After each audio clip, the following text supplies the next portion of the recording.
Isadora Duncan. Aquí me dan en producción algunos datos. Duerme en el cementerio de Père Lachaise, en París. Vio la primera luz en San Francisco. La pequeña Dora Ángela, que sería Isadora más tarde, se enfrentó a graves problemas.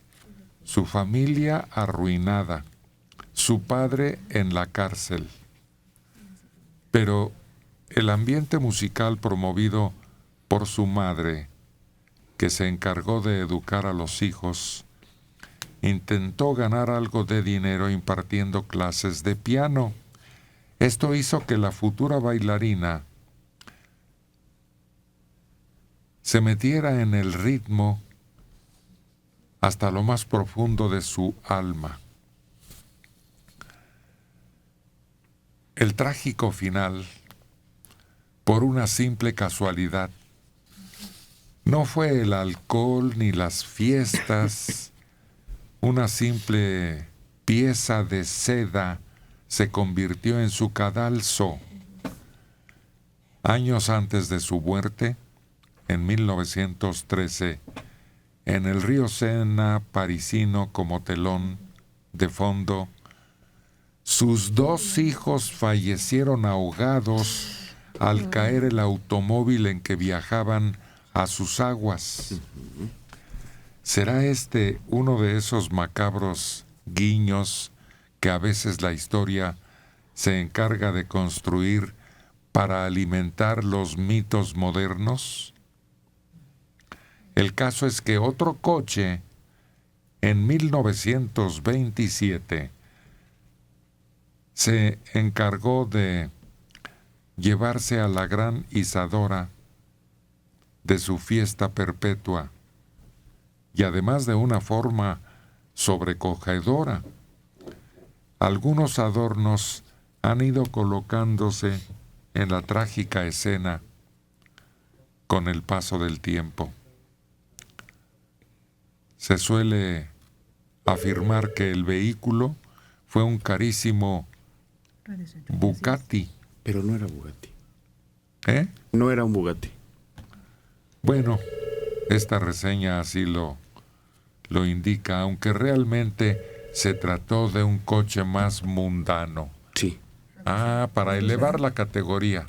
Sí, era un coche de esos artesanales. Se me escapa la marca ahorita, pero era un... Ahorita les digo, era uno que se parecía mucho al Bugatti, que también traía los tornillos en la carrocería, como el Bugatti. Pero son de esos coches, como el DN Nacional, vamos, para que me entiendan. Pues lo cierto es que ahí cumplió su ciclo de vida muriendo estrangulada. Oye, pero de ella es entonces de quien cuentan que se despidió en una ocasión, una mañana, de sus hijos y les dio, se suben los niños al coche y ella les da un beso, pero a través del cristal. Y al momento en que les da el beso, los dos están con la carita así puesta en la ventanilla y ella empieza a sentir un miedo, como escalofrío, porque después en una anécdota se lo cuenta a alguien. Se quedó con esa sensación del frío, de besarlos a través del cristal, como si fuese referencia a un ataúd, ¿no? Y después es que los niños tienen ese accidente donde se ahogan adentro del coche. Sí. El coche era de moda en la época, de escasa potencia, pero aspecto deportivo.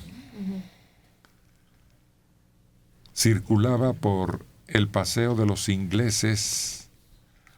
Fue donde un camionero loco embistió a quienes presenciaban la fiesta de fuegos artificiales. Es que si vas ahí es como un paseo muy vistoso, porque estás en la orilla del mar. Y lo recorres hacia Cannes, generalmente. Isadora vestía con habitual lujo. Dando 2 vueltas en su cuello, llevaba un largo echarpe de seda que se agitaba libremente al aire durante la marcha. No gritó.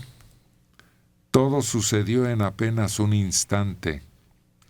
la pieza de seda ondeando alegremente, topó por casualidad con uno de los rayos metálicos de la rueda trasera, trabándose en ellos. El efecto fue inmediato. El Echarps se tensó y estranguló violentamente el cuello de Isadora, que se fracturó sin remedio. Así, de forma tan absurda, entró en el campo de los mitos modernos una de las transgresoras más deliciosas de la pasada centuria. Y es que medían cerca de los 3 metros esos Echarps, que eran de una seda muy delicada, y por eso se lo podían dar 2 o 3 vueltas y les quedaba en la espalda casi hasta el tobillo. ¿Ustedes se acuerdan del DN Nacional? ¿Cómo no? El deportivo. Sí, así Bueno, es. este era muy parecido. Si tú estabas en un DN y bajabas la mano, tocabas la llanta de atrás. ¿Se acuerdan que tenía una silueta muy estilizada y las llantas grandes atrás? Esto es lo mismo prácticamente. Yo tenía un Milicento Ah, y sacaba la mano tocabas el piso. y tocaba el piso. Bueno, pero tú también.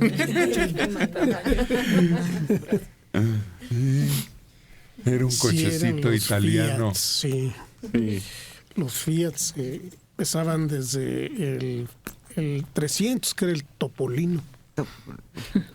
El más chiquito. Sí, el más chiquito. Había uno hasta como camionetita. El 500. El 580. 580. Yo recuerdo que entre los 50 y los 60 había muchos carros así chiquitos. Sí, llegó una invasión de carros europeos y japoneses. Y el japonés puso, ¿cómo se llamaba aquel carrito pequeño muy bueno que salió? El Datsun Bluebird modelo. El Bluebird. Tizoc. Bluebird. Bluebird. Y había una versión deportiva que es sensacional. Ah, sí. A ver, agrega aquí el reporte sobre Isadora Duncan, que aprendió sola su carrera, luchó contra todo tipo de obstáculos y finalmente triunfó. Su estilo de danza era radical, novedoso, fresco, y precisamente por su descarada naturalidad, se convirtió en uno de los íconos del siglo XX. Tuvo que aguantar críticas destructivas, abucheos y hasta insultos, pero marcó toda una época. ¿Ella es la que bailó el jarabe tapatío en puntas? No, Siempre las confundo. Exacto. fue una bailarina clásica de ballet. Y Isadora era moderna, era de danza. Sí, danza contemporánea. Sí, era más como Pina. Sí. Marta Graham. Jorge Vázquez, 68 años, de Clavería. En el Panteón de San Fernando hay un nicho a nombre de Isadora Duncan. Está en la entrada. Dicen lo mandó a poner Ruiz Cortines. Mario, ¿tú sabes quién lo mandó a poner realmente? Bueno, Ruiz Cortines, pues habrá sido cuando niño.